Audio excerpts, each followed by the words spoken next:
Assalamualaikum warahmatullahi wabarakatuh. Yang terhormat, Ibu Tri Kurniawati, SPD MPD, selaku dosen pengampu mata kuliah Teori Akuntansi, dan kepada teman-teman yang saya banggakan. Baik, kami dari kelompok 8, saya Muhammad Fahyadi, dengan NIM 210531161 selaku moderator, dan rekan saya yaitu Rizka Trisia, Wika Fitria, Yulia Sinta, dan Tasyaraf Juandani.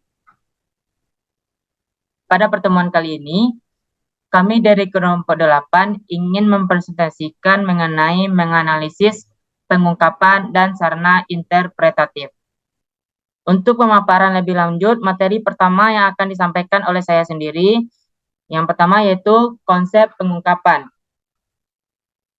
Terdapat beberapa sumber yang mengemukakan pengertian pengungkapan, diantaranya adalah yang pertama yaitu Evans dan dua Walt, Terney, dan Dodd.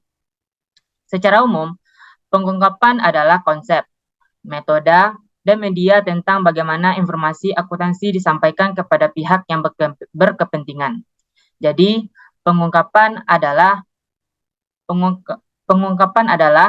pengungkapan secara kuantitatif, kualitatif, atau deskriptif lebih dari yang telah termuat dalam statement keuangan pokok sebagai ciri sentra pelaporan keuangan. Pemaparan selanjutnya yang akan disampaikan oleh Wika Fitria. Kepada Wika, dipersilakan. Terima kasih kepada moderator. Di sini saya akan menjelaskan tentang tertuju pada konsep pengungkapan. Yang mana rangka konseptual telah menerapkan bahwa investor dan kreditor merupakan pihak yang dituju oleh pelaporan keuangan, sehingga pengungkapan dituju terutama untuk mereka. Pengungkapan menuntut lebih dari sekedar pelaporan keuangan, tetapi meliputi pula penyampaian informasi kualitatif dan non-kualitatif karena pihak yang dituju lebih luas dan mode pengambilan keputusannya kurang dapat diidentifikasi. Sehingga pengungkapannya cenderung untuk meluas dan jarang sempit. Yang kedua yaitu atau B, fungsi dan tujuan pengungkapan. Secara umum, tujuan pengungkapan adalah menyajikan informasi yang dipandang perlu untuk mencapai tujuan pelaporan keuangan dan untuk melayani berbagai pihak yang mempunyai kepentingan yang berbeda-beda. Pasar modal merupakan sarana utama pemenuhan dana dari masyarakat, dan pengungkapan dapat diwajibkan untuk tujuan melindungi, tujuan informatif, dan tujuan kebutuhan khusus. Sekian dapat saya sampaikan, saya kembalikan kepada moderator. Baik, terima kasih kepada Wika Fitria. Pemaparan materi selanjutnya yang akan disampaikan oleh Yulia Sinta. Kepada Yulia Sinta, dipersilakan. Baik, terima kasih kepada moderator. Materi selanjutnya yaitu keluasan dan kerincian pengungkapan, di mana keluasan dan kerincian pengungkapan berkaitan dengan masalah seberapa banyak informasi harus diungkapkan yang disebut dengan tingkat pengungkapan. Tingkat ini mempunyai implikasi terhadap apa yang diungkapkan. Menurut Evan tahun 2003, mengidentifikasi 3 tingkat pengungkapan, yaitu memadai, wajar atau etis, dan penuh. Yang mana tingkat memadai merupakan tingkat minimum yang harus dipenuhi agar statement keuangan secara keseluruhan tidak menyesatkan untuk pengambilan keputusan. Yang kedua yaitu tingkat wajar, merupakan tingkat yang harus dicapai agar semua pihak mendapat perlakuan atau pelayanan informasional yang sama. Selanjutnya itu tingkat penuh, yang mana tingkat ini menuntut penyajian secara penuh semua informasi yang berpaut dengan pengambilan keputusan yang diarah. Selanjutnya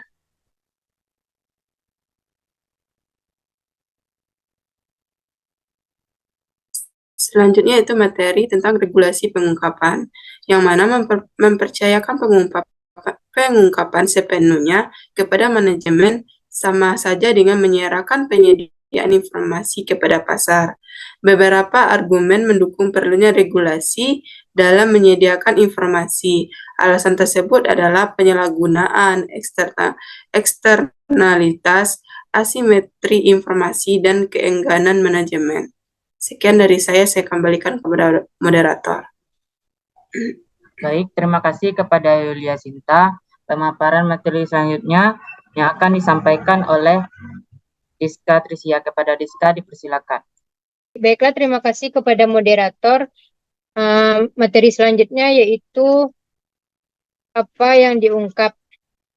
Regulasi menjadi penting manakala perusahaan memenuhi kebutuhan dananya dari publik melalui pasar modal, badan atau agen pemerintah, SEC atau Bapepam mempunyai wewenang untuk menentukan apa yang harus diungkapkan untuk keperluan penawaran umum dan untuk pelaporan rutin laporan tahunan.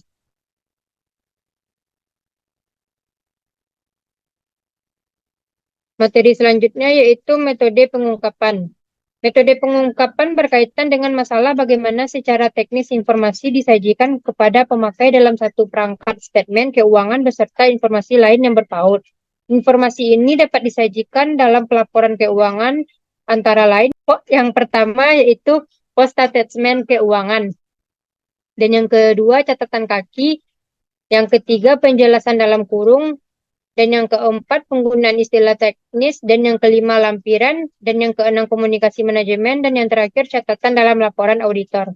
Baiklah, sekian penyampaian dari materi dari saya kembalikan kepada moderator. Baik, terima kasih kepada Diska Trisia. Pemaparan materi selanjutnya yang akan disampaikan oleh Tasya Rafjuandani. Kepada Tasya dipersilakan. Baik, terima kasih moderator. Materi yang akan saya jelaskan yang pertama itu sarana interpretif atau yang B. Pertama itu pengungkapan dapat dikatakan sebagai sarana interpretif dalam tataran proaktif untuk menambah kebermanfaatan dan keberpautan informasi akuntansi yang disajikan melalui media statement keuangan. Sarana interpretif ini dalam tataran proaktif mengandung pengertian bahwa butir-butir pengungkapan telah diakui sesuai dengan standar akuntansi yang mengatur sehingga sesuai dengan tujuan pelaporan keuangan itu sendiri. Cost dapat didefinisikan sebagai penghargaan kesepakatan pada saat suatu objek diperoleh dan menjadi data dasar dalam akuntansi, sedangkan nilai didefinisikan sebagai persepsi terhadap manfaat suatu objek setiap saat dan dinyatakan dalam satuan moneter. Selanjutnya,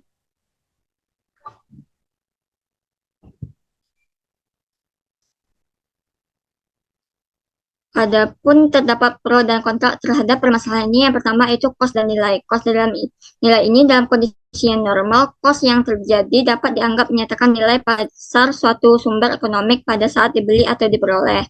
Nilai adalah persepsi orang terhadap manfaat atau utilitas suatu objek yang dinyatakan dalam satu pengukur. Pada mulanya, cost dan nilai adalah identik. Nah, jadi penilaian berbasis cost juga menjadi masalah untuk fasilitas bisnis berumur panjang. Argumen ini disanggah atas dasar keterandalan data, saling kompensasi, fluktuasi nilai atau harga sebagai gejala umum. Posisi keuangan jangka panjang dan penyembunyian data cost yang terandalkan dan terverifikasi. Yang kedua itu revisi cost fasilitas bisnis. Kalau keadaan tertentu memang mengharuskan adanya revisi cost fasilitas bisnis, maka cost revisian harus diakui dalam buku besar secara terpisah sehingga data cost historis tidak menjadi hilang atau tersembunyi. Kemudian, statement keuangan atas dasar cost pengganti harus diperlakukan sebagai pelengkap terhadap statement keuangan berbasis cost aktual. Dengan demikian, keterandalan tetap dapat dipertahankan sementara kualitas keberpautan dapat ditingkatkan. Yang ketiga itu pengurangan nilai buku fasilitas. Memang dapat dimaklumi bahwa perubahan nilai uang mempunyai implikasi penting terhadap penilaian kinerja perusahaan.